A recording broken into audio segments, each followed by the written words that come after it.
Facebook said it would step up its crackdown on QAnon, removing more groups and pages devoted to the fast-growing conspiracy theory movement that has thrived on social media. The move builds on Facebook's efforts announced in August to remove QAnon pages and groups that included discussions on potential violence. So CNN goes out of its way, sends a reporter to associate QAnon with Donald Trump, which I guess it's more associated with Trump. It is a right-wing trending conspiracy theory. So they go to a Trump rally and they find some QAnon supporters and they interview them. First, I just have to play, before I play that, I do have to play the fact that one of CNN's reporters was attacked on the White House lawn by a raccoon.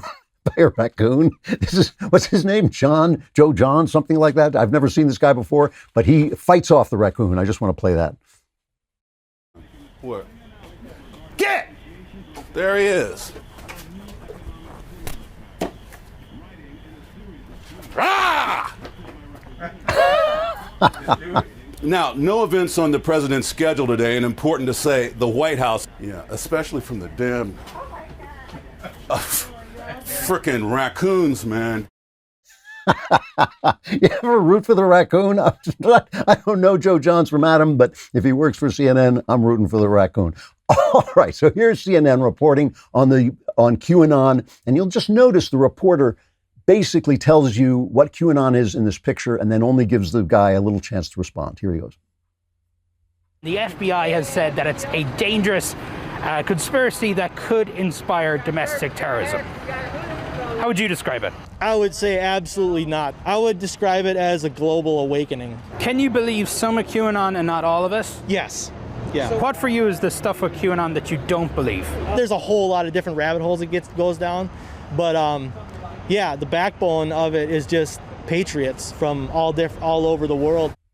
All right, so now the story of QAnon that there's some kind of conspiracy of child molestation and child trafficking that Donald Trump is fighting and he's going to expose and all this is basically like a sort of fan fiction story. It's completely ridiculous, but it does reflect a certain reality in the world, which is that there is a lot of abuse of young people by the Catholic Church, in Hollywood, by politicians with Jeffrey Epstein, very powerful people with Jeffrey Epstein, that is conspiratorially kept beneath the radar. The Catholic Church did conspire to hide it. Jeffrey Epstein did die in a very mysterious way. Nobody has held to account Prince Andrew or Bill Clinton for hanging out with Jeffrey Epstein. Every time the Hollywood story of abuse, which is widespread in Hollywood, every time it rises to the surface, it disappears again. So QAnon is crazy, but it's kind of been driven crazy by the facts. So now they're shutting it down, which is only going to make it worse, obviously. It only means it goes underground.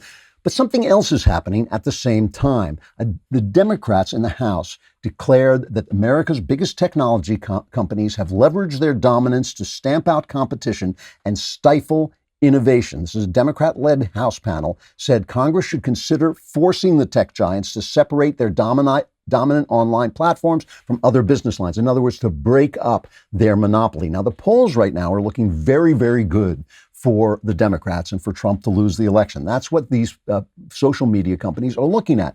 So suddenly they are cracking down on the right. They are basically trying to maintain their monopolies, which are monopolies which they are abusing, and they are hurting the First Amendment culture that has grown up in America by censoring conservative talk. So Clavanon would say that social media is cracking down on right-wing content because the Democrats are way ahead in the polls and are threatening to destroy their monopolies. Now, the Republicans will also come after their monopolies by taking away their right to curate material without getting sued. That's what the Republicans want to do. But the Democrats are actually threatening to do this. So the Democrats are doing this knowing the social media, who favor the Democrats anyway, will respond by censoring the right as the election comes up. And the polls feed into this. So can you trust any of this? So people keep asking me, can you trust the polls? The answer is, I don't know. I do not know. I don't think that they're completely skewed. I do think they must reflect something, but you do see this is something that works in tandem. The Democrats know that they can use these polls to intimidate social media, which will then censor the right, which will then help the Democrats. There actually is a confederacy of dunces, a conspiracy of dunces.